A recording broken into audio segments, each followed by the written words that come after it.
Hello, my name is Aino Vonge Corry, and I'm the chair for the program committee for this year's GOTO conference in Aarhus. Let me tell you a little bit about how we create the technical program for this conference. If we go to the conference webpage, here we have the Aarhus Conference 2011 GOTO conference.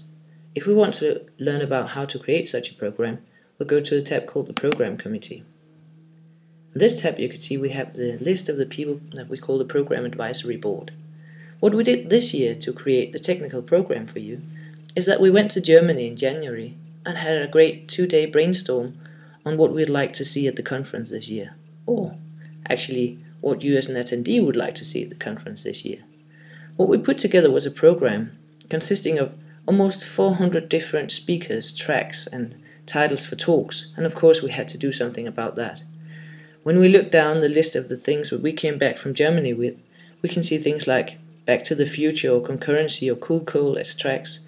These did not amount to becoming actual tracks, but the proposals listed for these tracks were put into the proposal list for the other tracks.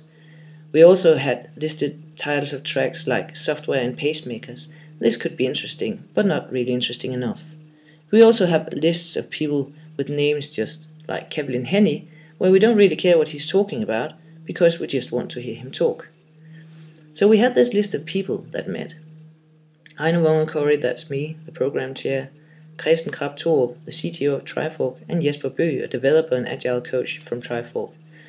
We had asked the developers in our company and in other companies before we went to Germany to discuss our findings with the other people in the program committee advisory board. This year we had new people like Martin Fowler, Francesco Cesarini and Eberhard Wolf on the program advisory board.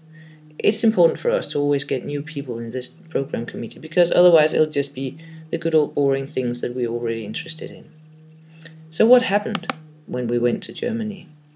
Well, we had all these names, as I said, almost 400 different topics and names and titles, and we had to boil this down to something that we could actually administrate and work with.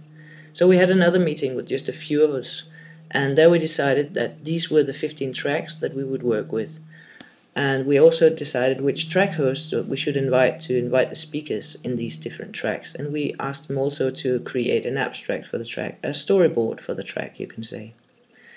What we also did to make this easier for ourselves and also for the attendees is that we made this matrix. So instead of having all these different single topic subjects, we divided them into 4 main themes: architecture, project and process, front-end development and back-end development. This was to make it easier for us to remember to have something on back-end development for each day of the conference, but also for you to know that if you're interested in process, well, this is the first place to look. You might also be interested in mobile development or web as a platform, but this is to make it just a tad easier for you to choose what to do each day of the conference. So, if you're interested, you can learn more about this on our webpage. See you there.